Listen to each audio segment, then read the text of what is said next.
Right. We should be on YouTube coming up in about T minus 60 seconds, people. Like, whoa. And we're here. This is Boys Night Out. And there you go. So if you're watching an archived version, you might want to fast forward a few seconds or just go somewhere else entirely and watch something worthwhile. There you go. Right. T minus, I don't know, 40 seconds or something. Blimey. Oh, God, I should have some music on, shouldn't I? Put on some music. Hold on. Here we go. Oh, what's this?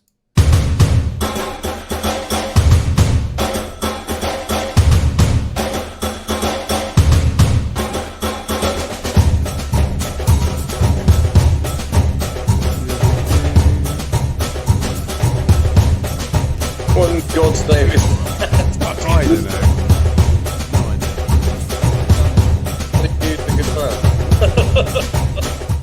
I don't know. It's Glastonbury, isn't it? Yeah. Oh, Jeremy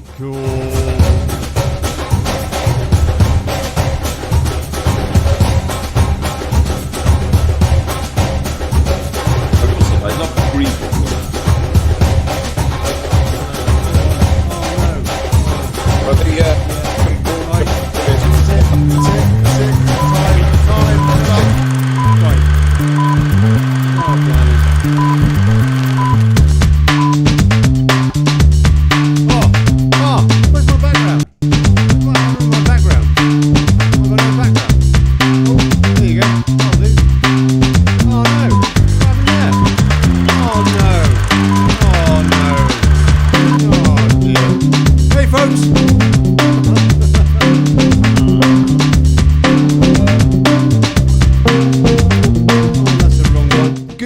Good people, and welcome to the Daily Calamity. Yeah, something like that. Yeah, what happened to my green screen? And I didn't bother with an intro tonight. You know what? I mean, let's face it, we're going to go around the houses anyway.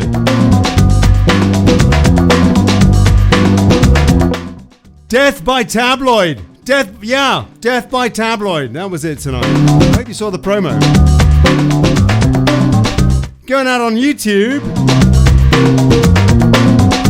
and on wakeupuk.net.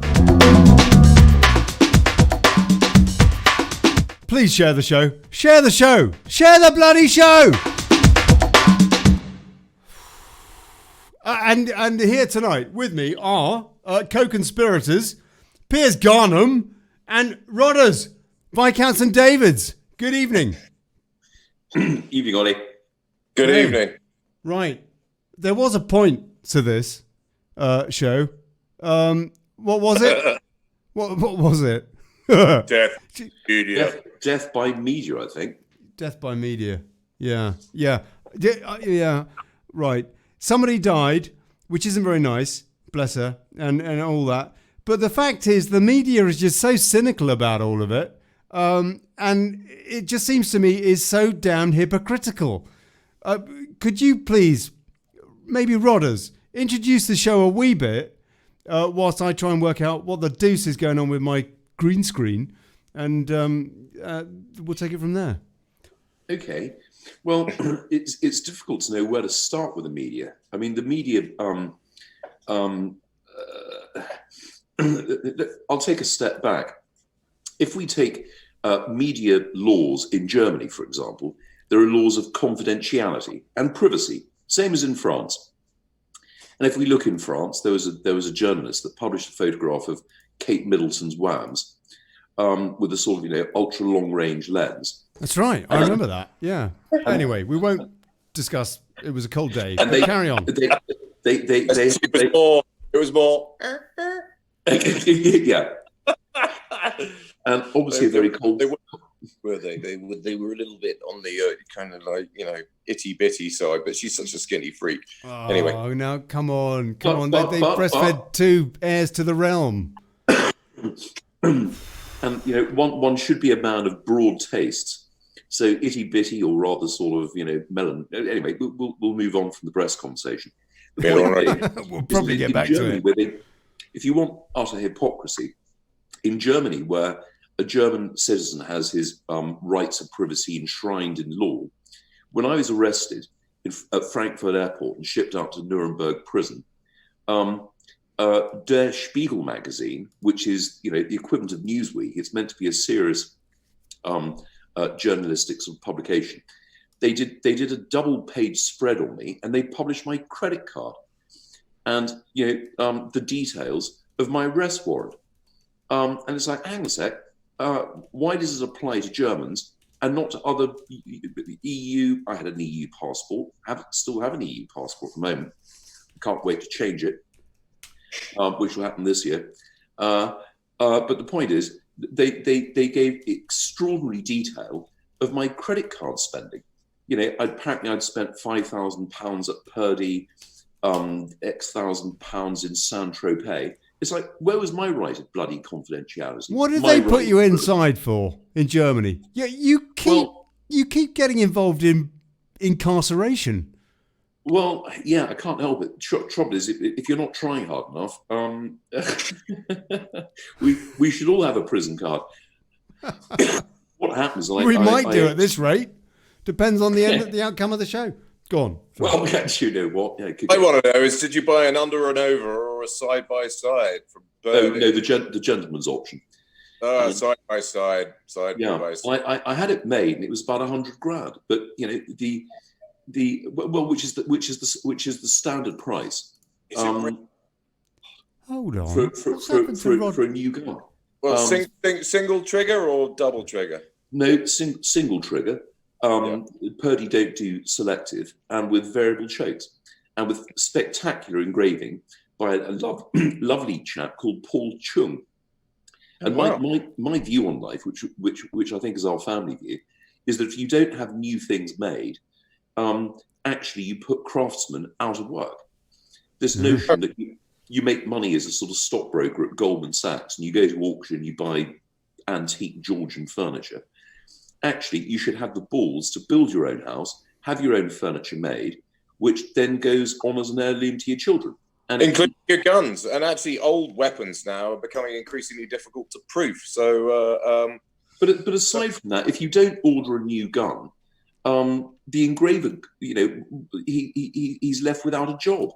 The barrel makers are left without a job.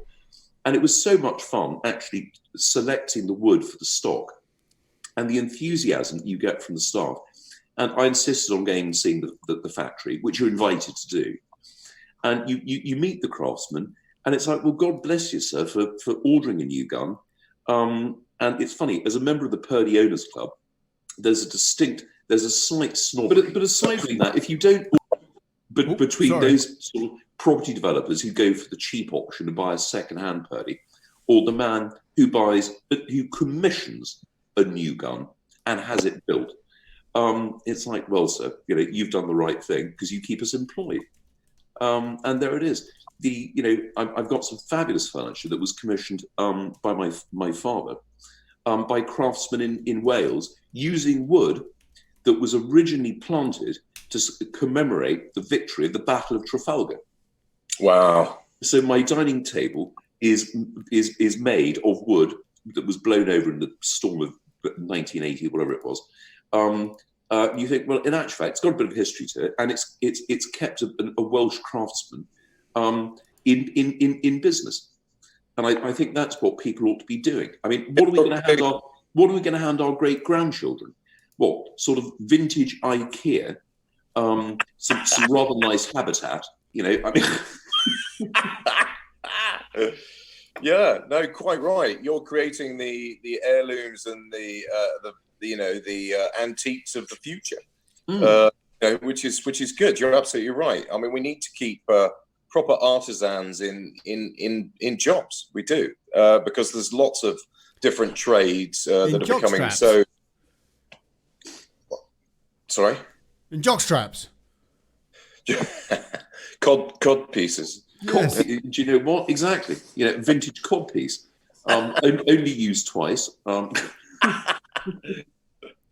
We were going to talk about torture instruments tonight. We were considering that as a production option, and may well do so as soon as we get on to George Soros and Tony Blair.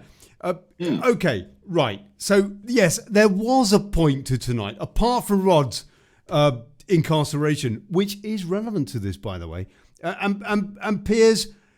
Well, I mean, it's basically the media, isn't it? What is wrong with the media? I mean, they seem to think that they can put out shows like on that Channel 4 thing. They've got that, what is it? They get them stood on soapboxes like, I don't know, Mike Blumstadt, Builder Bollocks, whatever his name is, who needs to gain a few inches, according to Trump anyway. And they put them on this thing with all their tackle out, and they go around, look, I like a bit of, I'll have a bit of that, I'll give you a whatnot. And all that.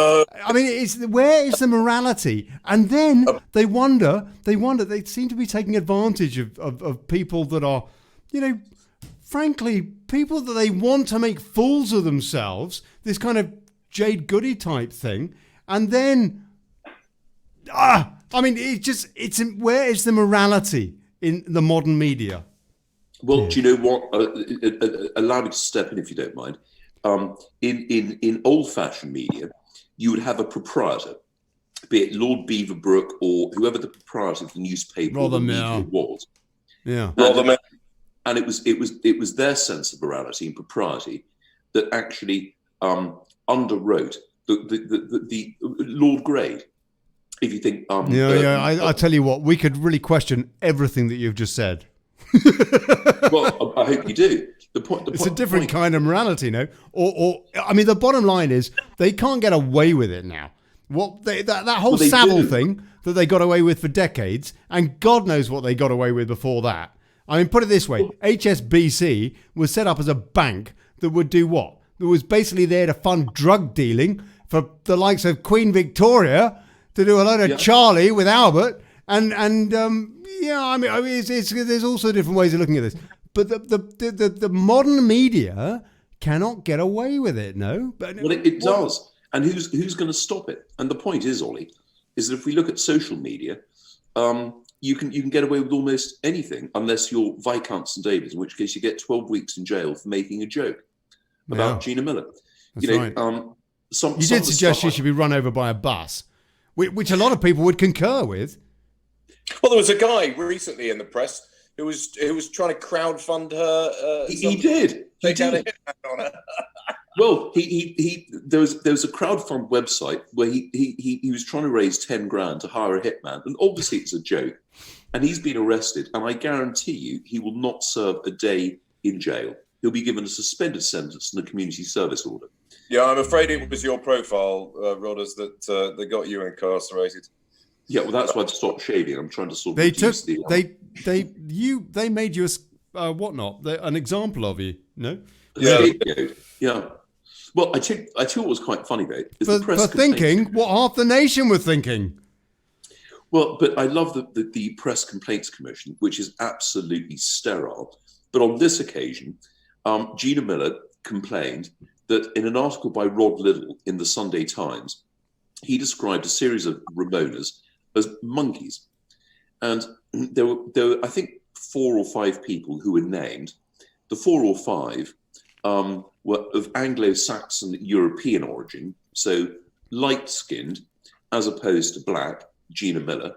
And she complained that she'd been profiled in a racist way. And the press... Yeah, but that was thrown out quite rightly. It was. They said, look, hang on a sec. You've been put into a group of white people. You are black. So what's the bloody issue? Yeah. But it gives you an idea of how disgraceful this woman is.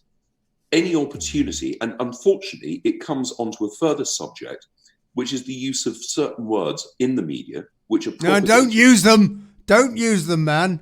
There are children watching. This is a family show. I've taken my Tourette tablet. Is racist. Everything is bloody racist these days. Russians, trans. And it's, but what's interesting is we're being told in the press right now that Priti Patel's action to, in relation to immigration and being tested and means tested and all the rest of it is unfair. I mean, it's not. She said herself that her parents wouldn't qualify for the kind of, the degrees that she's bringing into play now. However, when they first emigrated over to the UK, we had a dire need for a workforce post Second World War. They would have had a strong work ethic. They would have known that they were coming here to make better lives for themselves and contribute to our society. That was then. This is now. The circumstances completely changed. The level of immigration that's going on now, is flooding. And the morons they're bringing in. Well, I mean, that, I'm sorry, but they are. They are morons. And religious zealots as well. Actually, So misogyny. Sorry, go on. There is a further point, and that is, don't forget, I take a rather sort of slightly moral view in the sense that anyone from a Commonwealth country who served in Her Majesty's forces, or any country that has served in the war, which the Indians did in droves. Yep. You know what? They have a greater right than a bunch of Romanian drug dealers, frankly. Well, we have a responsibility to members of the Commonwealth, do we not? Yes, we do. And I don't have an issue with Commonwealth members, and that includes Jamaica, Trinidad, and do you know what? The contribution from some of the Caribbean countries in the First World War and the Second World War have been very much overlooked. And I think the immigration policy at the time took account of armed force service, in the service of Great Britain or the United Kingdom and Her Majesty. Yeah, no, quite right. Quite right. And that's well pointed out. I mean, these people came here with, they came here with a work ethic. They wanted to make better lives for themselves. Yes. The people that are flooding into Western Europe and the UK now are here to milk the system. A lot of them, which we've created, which in actual fact is just irresistible for people who have no right or no relationship with Britain. And if we look at the Commonwealth, people like George Soros. Sorry. Well, do you know what precisely? He's not even here and he gets a say. Anyway, carry on. Within an hour, what I loved is within an hour of the announcement of our departure from the EU, the Maldives came back into the Commonwealth. That's right. Which put a smile on Her Majesty's face. And of course, the other country that we had no colonial or cultural association with is Mozambique. And they feel that our system, in actual fact, is the best for their culture and their society. So they joined the Commonwealth. And in Her Majesty's Christmas speech, she said with enormous pride that when she acceded to the throne, I think there were 4 or 5 Commonwealth members, and now there are 54. And you know what? Yeah. That's a hell of a bloody message to Europe. It's people want to join our club. They want to join Britain, our standards, our system of government, our legal system, which is at the moment a little bit questionable. But the point being, Supreme Court. Actually, Mozambique is an interesting subject because what's been going on in South Africa, a lot of the white farmers have gone to Mozambique and set up shop there, and the Mozambique government have actually made it a lot easier for them to come in and start to orchestrate large farms and grow a lot of crops. So which is not what's happening in South Africa at the moment. So actually, Mozambique, ironically, might end up being the next sort of South Africa, in the sense that they're allowing people with prior knowledge of orchestrating and organizing large productive farms that can export large amounts of produce around the world. Mozambique's sort of setting itself up for that recipe. And whereas we're getting this sort of post-apartheid colonial rule South Africa, we're getting the kind of aftermath of all of that now, and which is obviously what happened in Rhodesia or Zimbabwe. And, Rhodesia, let's call it. Yeah, proper name. So this is unfortunately what happens.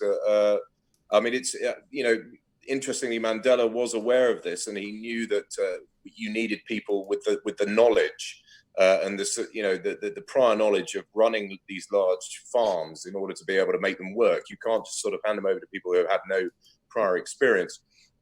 So a lot of the white farmers that have basically been kicked out of their farms in South Africa now are going to Mozambique. So that's very interesting. I had the great privilege of meeting Daniel Newsy, who's the new president, at Chatham House, and his vision for the modern Mozambique. And don't forget, Mozambique has been war-torn by that brutal civil war and subsequent fighting, that left the country impoverished. It's full of natural offshore mineral, oil and gas resources, and it's extraordinarily fertile for agriculture. By having a tolerant and productive government that recognises that it's all about, as you say, Piers, it's about expertise. Import immigrants, i.e. white farmers who know what they're doing, and educate the local population, and all of a sudden your GDP triples. In a short period of time. He sounds like a good fellow to be kind of governing and in charge out there at the moment. He sounds like he's got his head screwed on and he's going about things the right way. Yeah, but Piers, mate. Farmers are stupid people. That what's his name? He's made himself $60 billion. Mike, China is not a dictatorship. Bilderbollocks or whatever his name is, Mike Bloomberg, he reckons that farmers, all they have to do is, sow a bit of seed, have a toss in the soil, and that's it. Hang on a sec. He actually said that this week. He said that this week. He said farming is,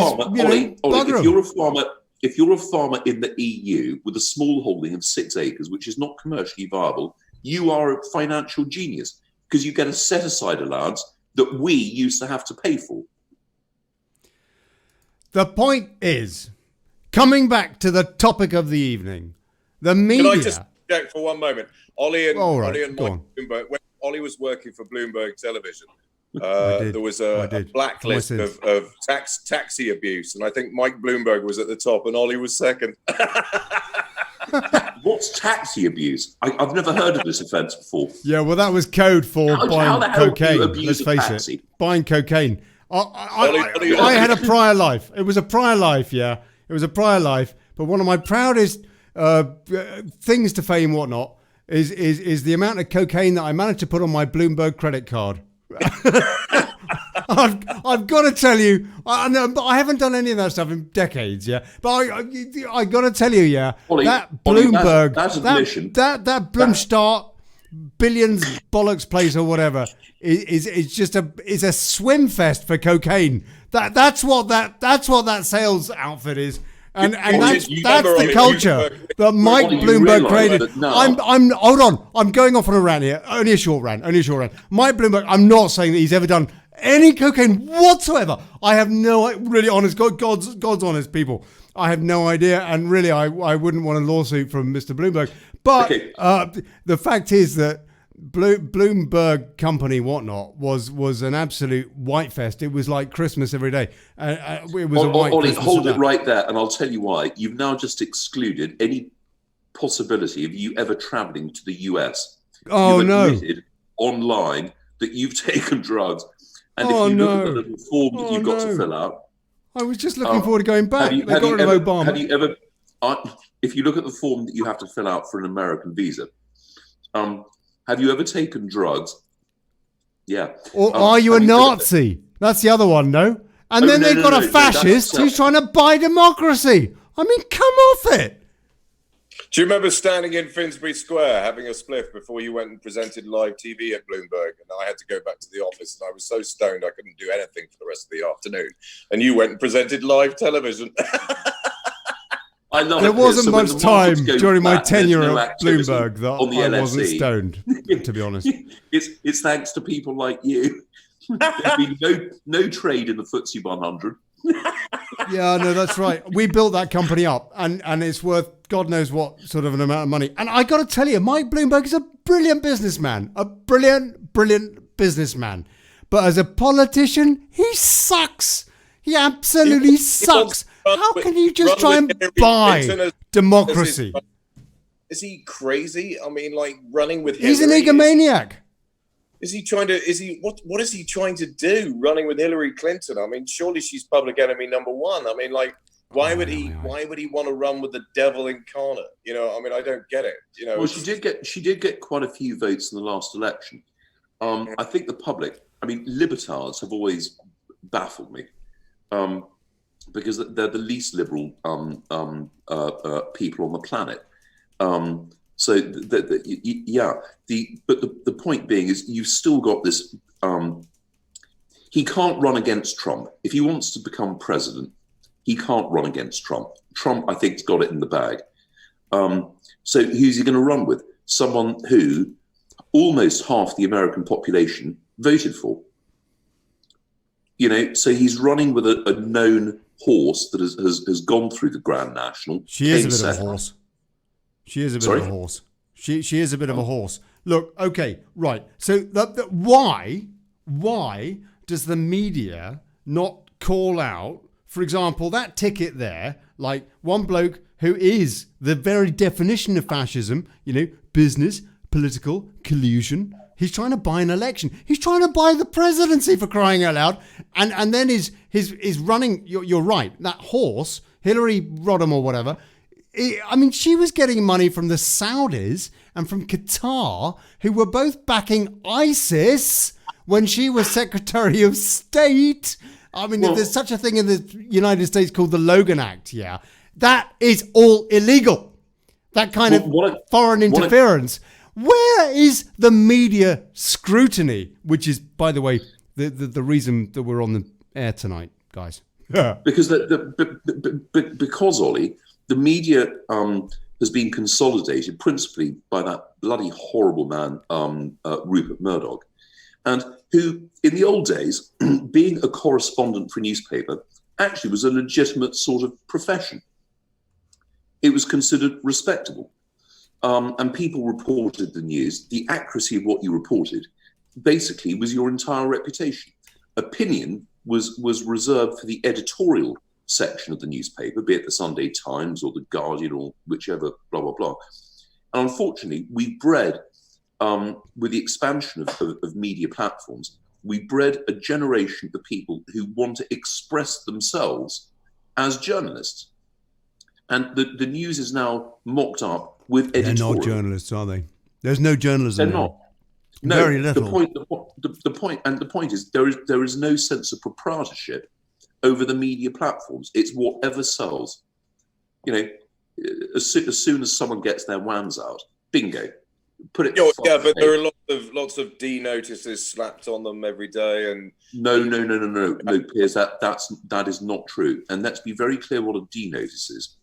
A D notice comes from a court, and it's normally reserved for military matters. D notices are not handed out willy-nilly, so that is simply not the case. All right. Well, you do have prime ministers having lunch with the media moguls. I mean, like, you know, the likes of which the Murdochs of this world and all the rest. You know what I mean? They do spit roast. That Blair bloke was spit roasting whatnot with whatnot. With Wing Wang Chun. The point being is in 1997. I mean, talk about a Chinese takeaway. About me. Sorry. You'll pick up more than a virus. Sorry. If you remember in 1997, it was the first time a potential prime minister had left the country. And if you remember, Tony Blair flew to Australia to have a private summit with Rupert Murdoch. It's unheard of. Can you imagine Margaret Thatcher flying to France to have a chat with whatever their newspaper is called, you know, the Charles de Gaulle Weekly or the yellow vests. Yeah. Le Jeune Weekly. Le Jeune Adidas. I mean, you know. Macronies. The answer is Merkin's no. Macroni. The media have taken a position in politics which I think is They're taking it up the bottom and happy to do it. That's the position they've taken. Their legs akimbo over the desk with plutocracy shoving them up the arse. I'm sorry. I said I wouldn't rant tonight. I'm not going to rant tonight. Where I've got an even bigger issue with the press and actually the police is where, in actual fact, where they report on crime before trial. And in the Gina Miller case, and this is a personal. That's the deal. That's the deal with that lady that just hung herself. Yeah, this lady. Do you know what? Caroline Black. Don't the police should not, and that there have been numerous recommendations to the police, do not release details of any case until there's been a verdict, because it's prejudicial. And if we look at the worst case, I think, was poor old Cliff Richard. Some bloke in the force was given a backhander to give the BBC the heads up to send a helicopter during the raid on his house. That is just perverse. And unless go on. Unless it was all a big psyop. I don't know. I don't know the truth about Cliff sorry, Richard. Ollie. I'm sorry. In terms of process of justice, and well, I agree with you there. I agree with you there. And where you got some guy who's been put up for rape. It does make you wonder, though, because it did basically shut everybody. Whoa! Let me put this point out there, and then maybe we'll get Piers' take on this. It did get everybody to shut up about the post-Savile fallout. Piers? I'm sorry, that is not acceptable. Hold on. Whoa. I want to get a conspiracy theorist's view on this before we get the Viscount's view on this. Well, yeah, I mean, I do think that certain actions are taken sometimes to sort of, to diminish the kind of the public response or I think they can manipulate things. I think the Viscount's right in the sense that every man is due the just judicial, course of action, right. And should be done without prejudice. But yes. I think there are circumstances when certain situations are blown up where they may hang somebody out to dry in order to sort of achieve an alternative directive. And I think maybe this idea of a psyop and the fact that they knew that Cliff would be mortally, offended and he was mentioned in Carol Kazir was the landlady of Elm Guest House in Barnes, which some people may remember because there were purportedly and reportedly in the 80s, once or twice, not very often, they covered it up as soon as they could, I think. There were people like allegedly Leon Britton popped in there. That famous picture of him with that boy sat on his knee, 12 years old or something, that allegedly was taken. It might have been his nephew he was naked, this kid. I don't know. Maybe he just needed a bath. I don't know. That apparently was taken. Hold on. Let me. Whoa, Viscount. Let me just finish this explanation because there is a reason for it. That all happened apparently at Elm Guest House where, basically guys that wanted to shag children allegedly would go there and shag children. It was basically a boys' brothel. And where allegedly cabinet ministers mixed with, not least of all, members of the IRA during the mainland bombing campaign in the UK, yeah? I mean, imagine all of what the ramifications of that, yeah? Now, anyway, apparently, allegedly, perhaps, that is what was going on at Elm Guest House. And then Carol Kazir was the landlady of this place, and she made a list of all of the people that attended that place, and on that list was a guy called Kitty. And Kitty was apparently a nickname for Cliff Richard. This may not be true. I don't know. How should I know? I wasn't there. But let me just, I'm very, very close now. Very close. And this isn't a rant. This does not constitute a rant.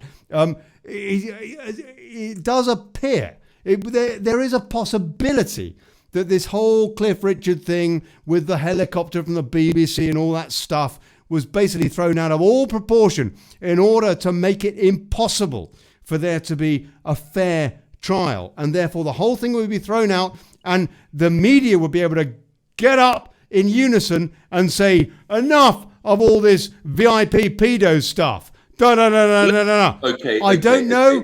Debate. It was Phil Schofield who showed that list from the Elm Guest House to David Cameron on the Good Morning Britain couch. How about that? Do you remember that? I mean, when that whole Elm Guest House list stuff came out, it was Phil Schofield who's now come out as gay, and everybody. Who's a hero, apparently. We've got 13,000 veterans living homelessly, who are homeless, and apparently Phil Schofield is the one who's the hero. I talk about media corruption. I mean, I just find it extraordinary. You know what? I think I might come out as gay tonight. I think on the show right now. Does the wife know you're about to make this move? Probably not. I used to know a puppet called Gordon the Gopher, and I have to admit I fisted him for 10 years live on ITV, and I apologise. I apologise to Gordon. No, I'm joking. I'm being silly, really. But you deserve a medal, Ollie. You are a hero for making that statement. Thank you. You are so brave. Your courage is beyond all recognition. I'm humbled being in your company. I'm going to cry now. He's not a Viscount. Right. Okay. That's enough of my. He is immune to reproach. Well, We live in a weird world. Yeah. Who cares? You're a member of the aristocracy and should know better than to come on talk radio and disparage the status quo, my dear chap. I know. Viscount, we did have a question here. Now, I don't know who asked this. It might be Steve B. What happened? Did you ever, drop the soap in the shower? The answer is no. Obviously, I can still hear myself fart, which is a distinction. If a bloke farts in prison and you don't hear it, you know that in actual fact there's something dodgy that's been going on. It's not a nice word. Puffed up is not a pleasant word, actually. It has to be said, Did I say puffed up? Well, that's what it means, isn't it? That's what a puffer is. Somebody who can't produce many decibels. The point is, I've been in 3 different prisons. Nuremberg. The Germans do know how to run a prison, and you know that if you misbehave, they will take any opportunity to shoot you, and that is really the case. And particularly Nuremberg, where you got some fairly intense guys. In hindsight, I spent 374 days in solitary confinement, and I look back at that time with a degree of affection, for the simple reason I was able to read. You're in a small room, 23 hours a day. I made some very good friends with whom I stay in contact. They're serving big sentences, but I love the Christmas cards. There's a camaraderie that you get with some guys in the community. The thing that disturbed me were the suicides. An example: there was a young Czech fella who was 34. And he was doing 12 years for drugs, and he had enough and he hanged himself. And he was in the cell opposite mine. You get those tragedies. There was a pedo who was beaten to death in the shower block, and everyone cheered that. And, we were lined up to take our showers, and there was blood on the bloody ceiling, sort of dripping off. And everyone knew this bloke was a kiddie fiddler.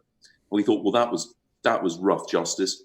And, the guards obviously. What about writing about your experiences? You're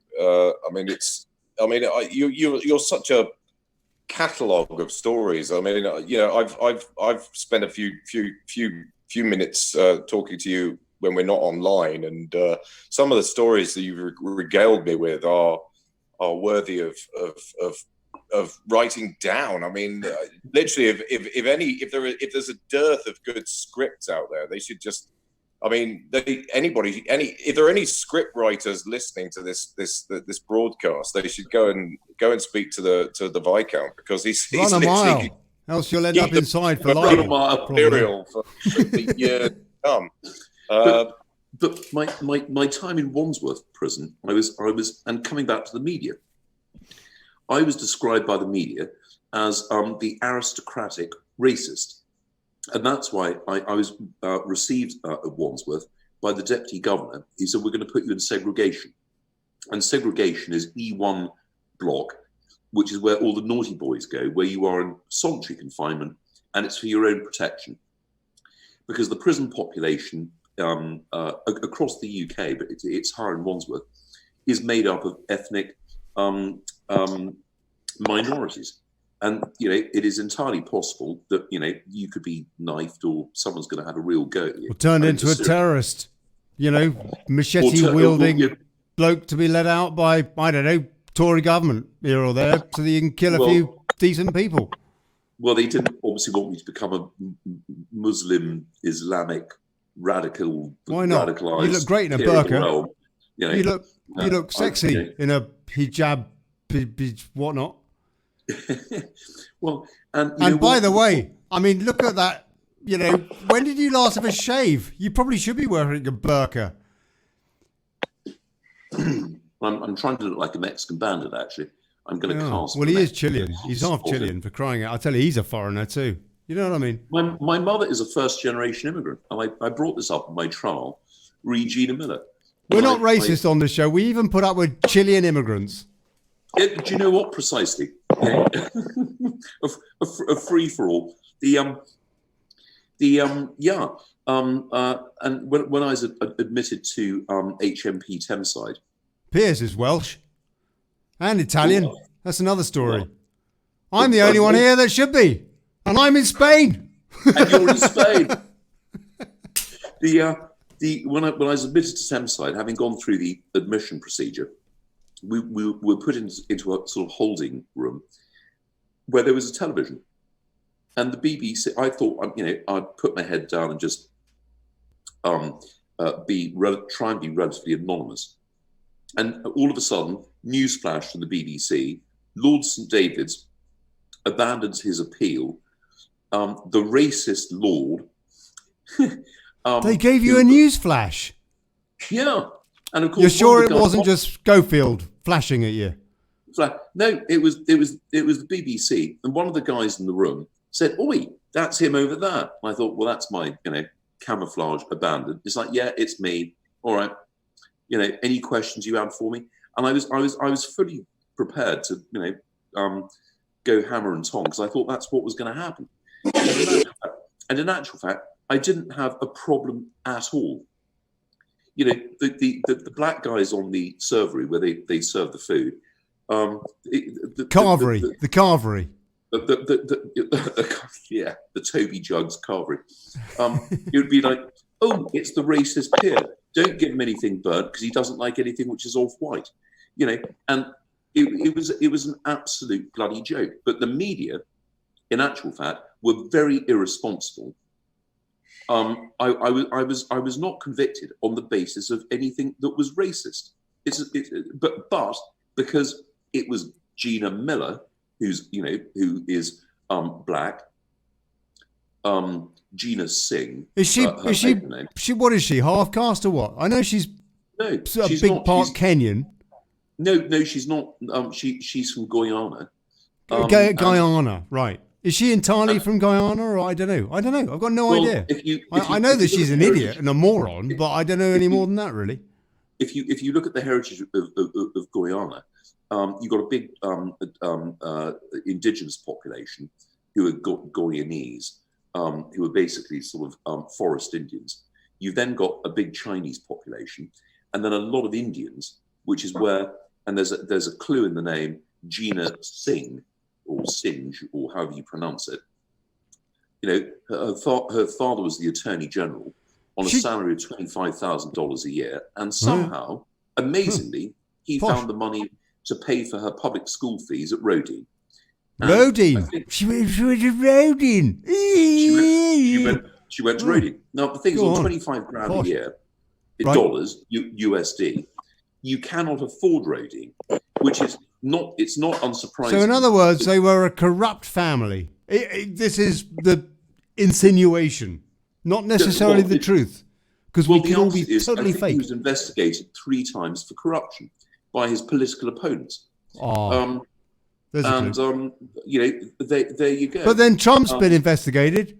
But we are getting off this. Well, I don't know. Are we getting off the subject? Has the media been balanced about, for example, Gina Miller? Gina Miller, if you're stateside, or in Australia land or whatever, you're not in the UK, and you're wondering who on earth this Gina Miller person is. She is somebody who basically has been desperately trying to overthrow democracy because she is hateful. She hates democracy. She does not like ordinary people. She doesn't like the views of anybody apart from herself, apparently. I think that's a fair explanation. Ollie, she is, in my view, an utter narcissist who's been trying to get away from her background. Has the media been balanced? honest You use about a brilliant word, her? balance. And the media Balance. has to have balance. In any report, there should be balance. And the problem that we have with the media now is there is no appetite amongst the journalistic community for balance. We Can I add something to this? I mean, Tony Blair obviously loaded the High Court with his cronies. So now we have not only a political system and a media system that is pro one specific agenda. We also have a legal system that also supports this. So, which is wrong. And you know what? This is what really hurts me. In a very profound way, our legal system, which we have fought for 2,000 years, is meant to be a system of balance and independence. And it's almost as though it's been given a dose of syphilis by the politicians, by the introduction of judges who have been denied their discretion for whatever reason. And if we look at Keir Starmer, for example, who's now who's become a politician. He was Director of Public Prosecutions, and he was hand in hand with Tony Blair and Gordon Brown in suppressing investigation into these grooming gangs. And as soon as he resigned in 2013, he was parachuted into a safe Labour seat to become an MP. Yes, so in actual fact, he is basically Blair too. Yeah, well, the answer is yeah. But the point is that he was Director of Public Prosecutions. And you know what? If you are a judge, I take that position as vocational.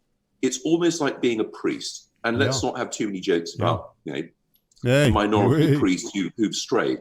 The point being, it's a vocation. And your obligation and your heart and soul have to be in your discretion and the application of justice via the law. The laws that are laid down. They cannot be perverted, which is what Keir Starmer has done, because of a political, a third ambition. That is completely, to me, disgraceful and hurtful. This is the problem old Trump said, isn't it? This is, again, another parallel between the UK and the US. This is the problem that Trump's had, isn't it, with the judiciary over there? They are just all totally Obamaized, sodomized, Sorosized. Sodomized, maybe it's the same thing. The difference being, in America, you find that local judges. Oh, hang on, let me turn this off. What's that? That's the beginning of It's a Wonderful Life. Yeah, hang on a sec. I can hear Jimmy Stewart coming on now. Oh! I might jump over a bridge or something. Are elected, so there is a postclass. When you are appointed as a judge here in Britain, it's a job that you hold essentially for life. So no one can move you, and there is a parallel to the House of Lords, and the hereditary principle is that you act out of morality, independence, and you have your discretion. That's the idea. But they're all political now, aren't they? They're political appointees. be it in the Lords or in the judiciary, and indeed, stateside, UK, same deal, no? Pretty much. Well, do you know, the Senate, very political too, very highly political. Funny enough, I was having a chat having a chat with the missus the other night. Well, hold on a sec. Piers, are you still alive? Have you fallen asleep? Yeah. Feel free, chip in. You're very welcome. I'm just listening to what you're saying. I mean, I just added the caveat that the whole system is bent in one way. I mean, we're essentially talking about, has the media been biased, and ultimately it is. I mean, we mentioned this last week when we were talking about the fact that the media is owned by 6 corporations and practically global scale. And if all those corporate owners are all batting for the same team, they're all basically following the same agenda, then it really, yes, the media is completely biased in one, following one particular philosophy, and they're balance. They're going to push that, so there is no balance. But the fact is now that this whole kind of philosophy has permeated its way not only into the media but also into politics and the judiciary. So we have a completely blanket corrupt system, that are all following one particular agenda, which is globalization, homogenization, and saying to basically labeling allowing the likes of Gina Miller a platform to accuse anybody of anything if people point out or question this agenda. She is allowed as a British citizen. She is allowed a platform to make British her point. Subject, Ollie. We Sorry. are subject. Sorry. We are not citizens. Apologies. Member of the aristocracy. Valid, particularly from member of the. She is allowed a say, is she not? It's just that there wasn't the media. They managed and subsequently judged, and she's basically, if she's like a figurehead sort of pushing a certain type of agenda at the sort of base level, she's backed by power, and that's the sort of fundamental issue that we're talking about here, is the fact that these people who should be, as Rodri says, they should be impartial, they should be using their better judgment to make decisions about how they're going to rule. But they're not. They're politically motivated. But here's the reality is that people have spoken. 17.4 million people voted to leave the EU, having been buggered around by that Theresa moron for 3.5 years. Yeah. Dreadful woman.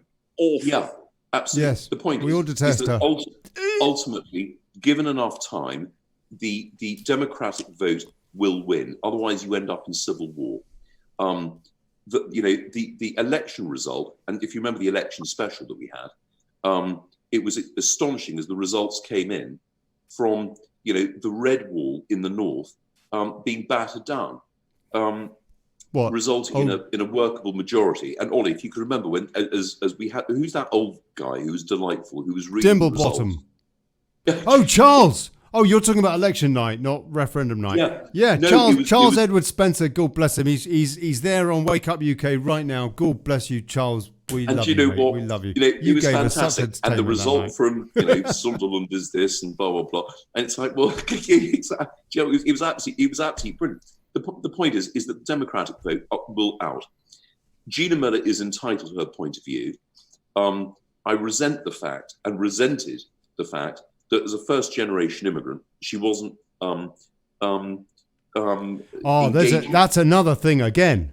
I mean, I live in Spain. I wouldn't dream of interfering in local politics here. I'm a migrant here, not an expat. I'm still patriotic. And by the way, migrants, when they bugger off to some other country or what have you, they are loyal to the culture that they were born into and brought up in. I can tell you that from personal experience. There ain't no racism here, BBC. And that is the deal. First generation migrants, people that bit of a rant. People that come into the country, they should not be allowed to have any say whatsoever. They are guests.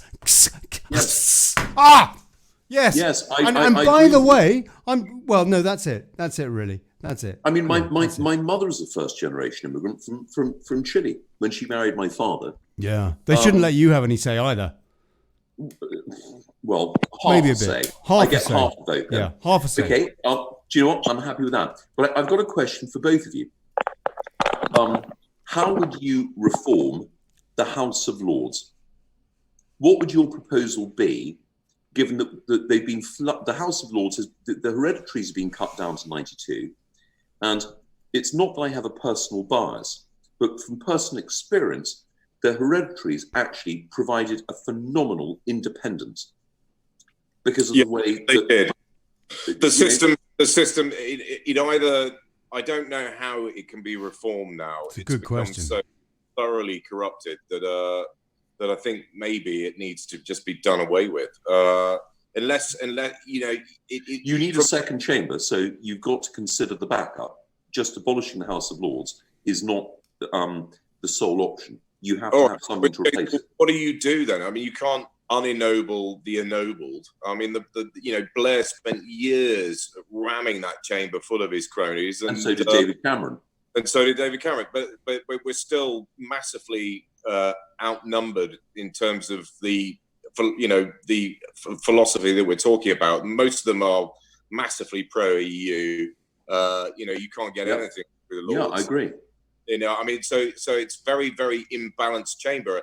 It's the same. What's your solution? Is the question. They're not. The Lords, as you suggest, when peers of the realm were sitting in the chamber, who are independently wealthy and can offer independent, subjective opinion.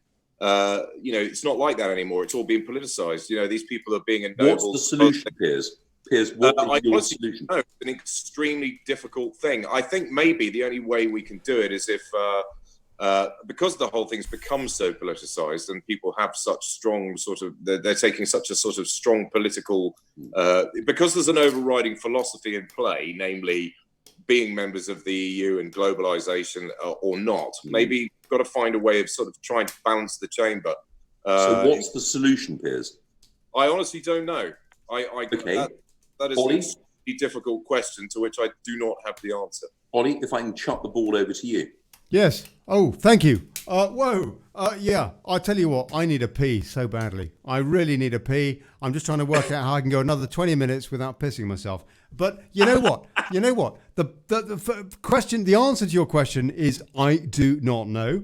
What I do know is that there are certain members of that house who should not be in that house, quite clearly. People like Philip Hammond and I don't know who was Ollie Robbins, or no, maybe not him. I mean, why on earth is the likes of Ken Clark? Ken Clark! Oh God, I just dropped my thingy. Okay, rant alert. I mean, rant okay, alert. rant alert. Yes. Thank you. I need a pee too, so I've doubly jobbed. Okay, and what have before you go, Plus too much coffee. I actually have a rather simple solution. Anyway, yes. Look, but what I do want to do, and Stuart Firth, you're a git. What I do want to do is just read some comments, because you know what? We've gone for an hour and I haven't taken a single comment apart from that one that was asking if you slipped on the soap in the shower in prison block. Couldn't hear myself fart anymore. Yes. So, Kazimak, Ollie, I hope things change in the media and you get a job presenting truth. I'd watch. Hey, Kazi, we're here, yeah.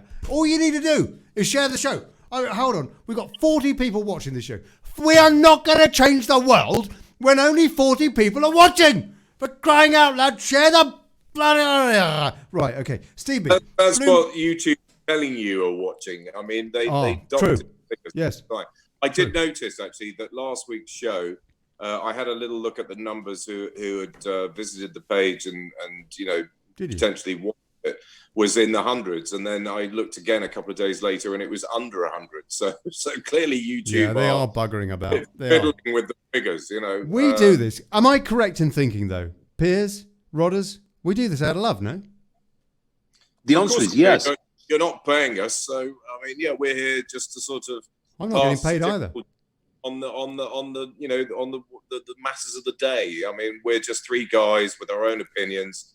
having a go at trying to put the world to rights. I mean, if people want to listen to that, then fantastic. Yeah, I think poor bastards. Right, Tanis Pullen says, "Oh, El, we had 2 down along the canal where I don't know what that is, but that sounds pretty dodgy." Tanis, God bless you. Steve B, Mini Mike, that's Mike Billion Bollocks or whatever his name is, will be on a box tonight. Yes, he will. Just doing a caucus in Nevada or something. I think they're going to Colorado so he can stand on a mountain because he looks a bit bigger. Anyway, thanks to 45. That'll be Trump, presumably.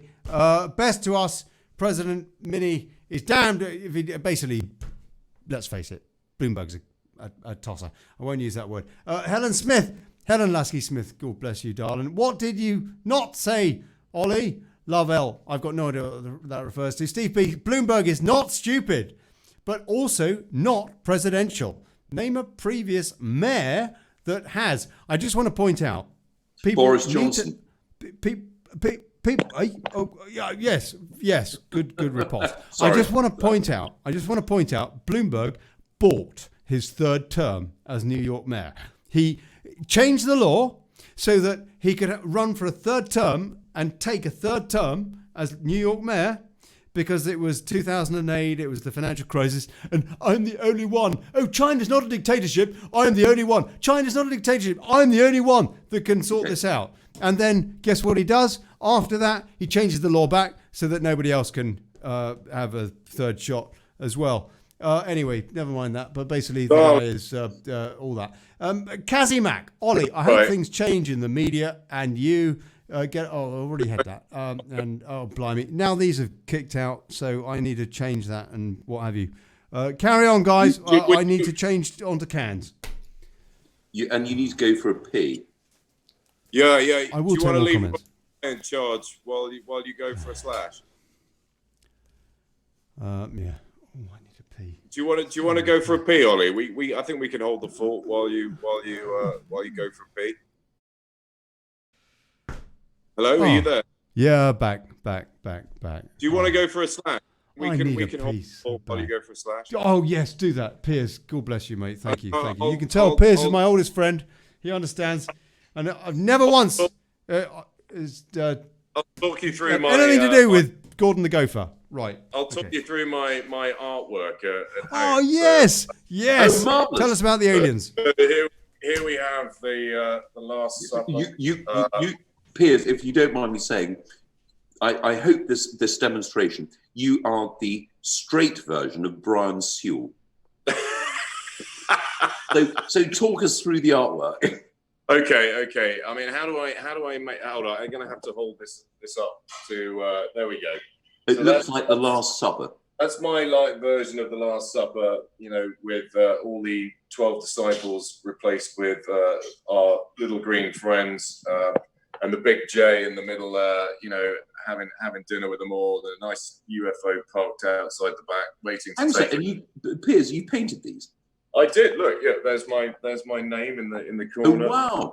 Oh wow! Yeah. I didn't realise, Piers. Yeah. Okay. I actually put that one together. It was a friend of mine who suggested that I did some of my own take on some of Da Vinci's famous works, and then we've got the Mona Lisa over here, which you've seen already. There we go. It's like Greta Thunberg with antennae. How dare you? You've stolen my childhood. I don't know. I had a bit of time off work, and I just thought, sod it, I'm going to do some painting, and I'm not really a proper artist. I just figured I'd do some big cartoons, and I seem to be quite good at doing those. So, well, Piers, it's funny you should say that. A very dear friend of mine, and I will name him, Francis Salverson. Yeah, who was a stockbroker, and then worked for a variety of investment management firms, etc. But within himself, he was always an artist. Yeah, and he had an exhibition. It was about 3 or 4 months ago, and all the art was snapped up. And I tell you what, he's gone from sort of sketchy doodles to, in actual fact, pre-Raphaelite precision. Really? So he suddenly discovered a sort of talent that he never knew he had. And he just worked hard at it. And my mother bought his second biggest work, which is an extraordinary pre-Raphaelite sort of woodland sort of thing. And it's almost 3D. And when I saw this, I thought, Franny, because of course I grew up with Francis, age old mate. He served in the Scots Guards, and has had some sort of interesting times. And I thought, who did you get to paint this? And he said, that's me. Of course, I'm taking the mickey out of him, but again, his art has evolved and developed. From again doodles and. Yeah, I mean, I wouldn't say I have that kind of ability or the compunction to do it. To be honest with you, I mean, my whole life, I'm one of these irritating sods that's sort of quite good at quite a lot of things, but has never really mastered any of it. The emphasis is in the word that you used, compunction. You don't have the compunction to do it. Yeah. I or the will. I mean, like, whatever you want to say. And I mean, like, I don't have a huge drive. I mean, like, I used to be quite good at playing tennis, and I used to play sort of at a junior county level. And you do have one of those faces that I could sort of parallel with John McEnroe. What the fuck? I mean, what do you call that decision? You utter. You cannot be serious. I saw chalk dust, man. Piers, I can see the face of competition in your eyes. The jawline. I mean, it's Ollie, is that your bottom? Ollie. Have you been bending down in the showers at Wandsworth Prison? You know what? That's probably quite a good routine. You see, I've got an empty 7-Up bottle between my legs, so if I do need to relieve myself, I don't need to leave the show. That's called, Ollie, being professional.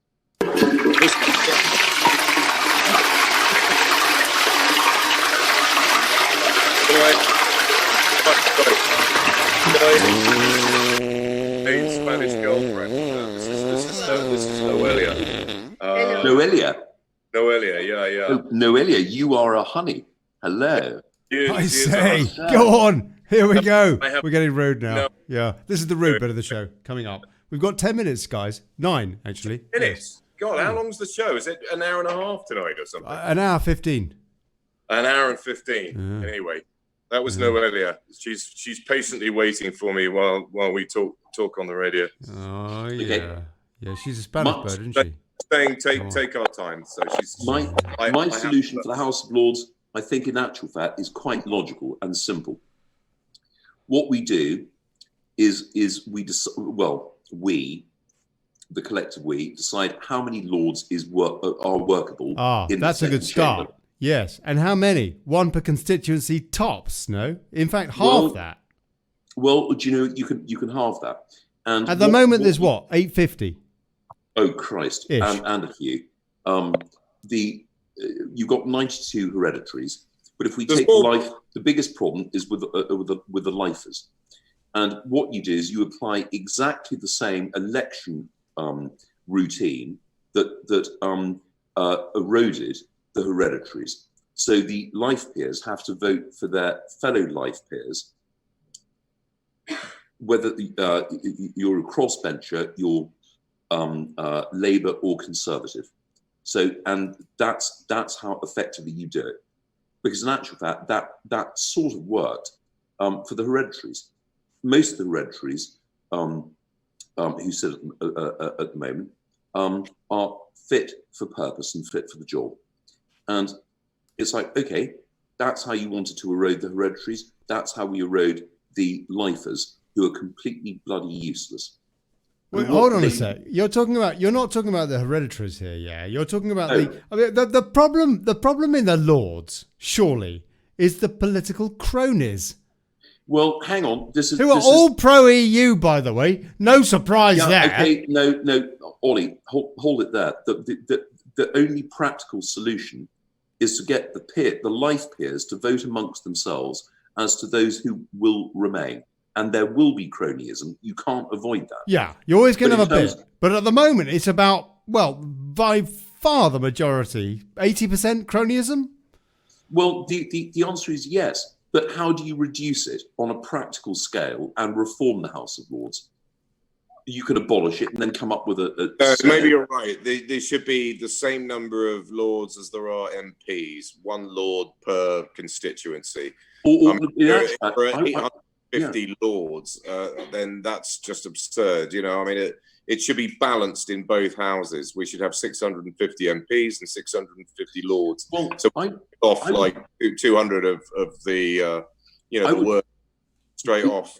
In my view, I would concentrate it further. I think, in actual fact, the expectation of the House of Lords is far greater. Therefore, there should be 2/3 of the number of peers to the number of MPs. I'm not convinced by any of these arguments, really. It's very hard. Well, unless you have a it's solution. So easy, but it's so we live. This comes back to the topic, really, tonight. Not that I'm suggesting that we talk about the topic, but the fact is, instruments of torture. Who invented them? Rodders. We live in an age where people are so easily bought. I mean, we've got a guy who's buying the presidency. How much clearer is it than that? If people are going to vote for that, that is abject fascism, people. Yeah, if you're going to buy if they're going to do that, to actually, how on earth do we square that circle with the Lords?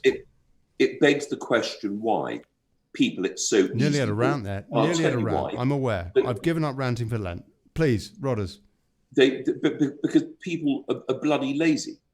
And in actual fact, with modern media, they can afford to be lazy because they think they've got everything at their fingertips. Maybe is it such a silly idea? You would go and listen to the town crier who would give you the news of yesterday. Something like ringing a bell, going, hear ye, hear ye, hear ye. And now you think you're a genius because you can get it on bloody Google or Wikipedia, all of which can be manipulated and bent, as could be the town crier. But when you get the wrong message, that's what led to the English Civil War. Yeah. Because people actually weren't so easily bought then. Well, I mean, we talked about this last week in the sense that, people are busy, they are slaves to their daily needs. But this is different though, old peers, mate. They're also, we mentioned this as well, frightened of going against the general consensus for fear of retribution from their peer group. This is the way the system is orchestrated. It's people don't have the time. If they're married, they have children and a job. Literally, they have zero time to be able to have the freedom and opportunity to be able to investigate things properly and build a sort of more balanced and philosophical opinion on what they're actually being given in terms of information, and therefore, that's the way the system's geared. We haven't worked anything out. We haven't worked anything out, have we? We haven't worked a thing out. We're also quite sort of fortunate because we have.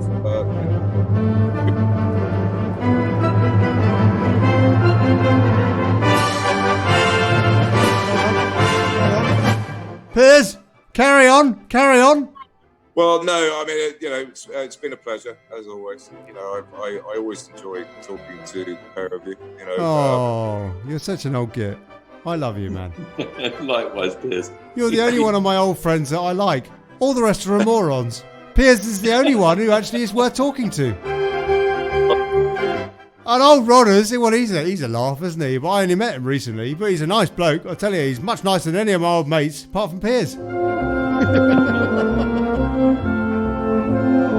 Yeah. Oh, yeah, bugger him. I tell you what, bunch of morons. They don't talk to me anymore. Not since I started dating Brexit. No, that was that. Fair, My lady friends are a moron, so. Is she? Noelia. Oh, There's put her sort on. of Put her on. semi- Let's have a quick chat. Noelia. Noelia. Why are you a moron? Hey, Oli. ¿Por qué eres un remoronista? No. Hombre, no. Mujer guapa. ¿Por qué eres un moronista, europonista, fascista? Estupendo. Oh, I don't know. Hablo un poco de español. Oli, estoy aprendiendo español. Oh, qué chulo, Aprendiendo. tío. He's learning. Aprendiendo. I'm going to learn how to control my bladder for an entire show. Put a bucket between your knees. Thank you. I learned something the other day. Piers toca la teta de Noelia.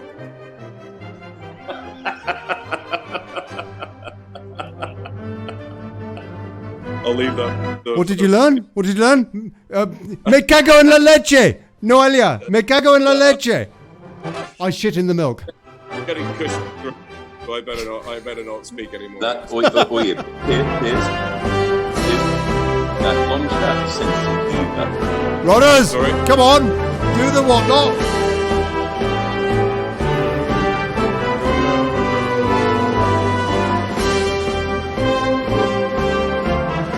In case this is your first time. Piers. Bombs away. Bombs away! In case this is your first time tuning into this broadcast, Michael Bloomberg, we think you're a fascist! Nigger. It's a reference to a dog, people. It's not a racist whatnot. It was a black Labrador. Black Labrador. God bless him, yes. Oh, hold on. That's it. Oh no, need to finish the show. Oh no, hold on. How do you do that? Oh, for crying out loud. There you go. Woo! All right. That's it. All right, ciao, guys. God bless you, Piers. God bless you, Mr. Garnham. Bye. God bless you, Noelia. You moron. What's Noelia drinking? Drinking brandy.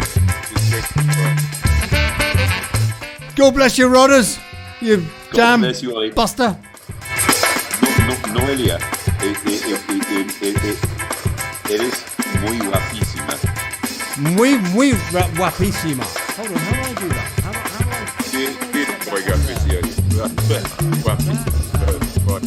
Oh no. Oh, you can't see them. You can't see them. I'm sorry. Not if I'm going to keep the title music. Am I allowed to go now? Yeah, if you want to go, you go. Get your trousers Go off. do your thing. Go. Yeah, right. I'll see you next Wednesday, yeah? 9 o'clock GMT, 5 p.m. Eastern Time. Peace out, And, guys. you know, if you're DC, keeping an eye. This has been Daily Chaos. With me, Ollie Connolly, with old Piers Garnham there in London, and with Rodders the Viscount in, I don't know, Viscount shares, probably drowning in remorse on tears or something. Flooded, the lot. Dredge the rivers, Boris! Dredge the rivers, yeah? Ignore the EU diktats, you dick.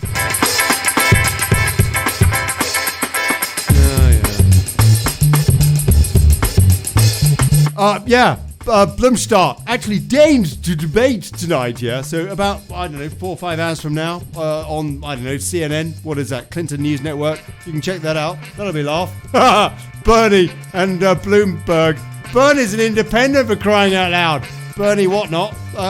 And Builder Bollocks, I don't know. He's just a fascist.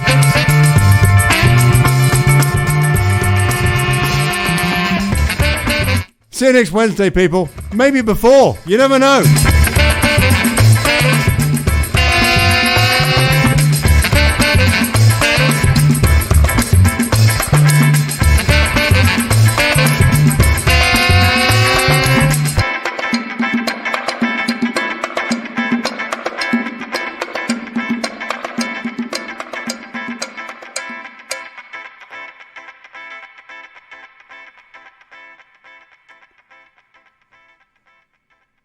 Yeah, that's it. Thanks, everyone. God bless you. All of your comments. I'm going to do better with the comments. I promise you. It's taken a while to sort out the tech and my head and my bladder. All right. Nighty night. Ciao.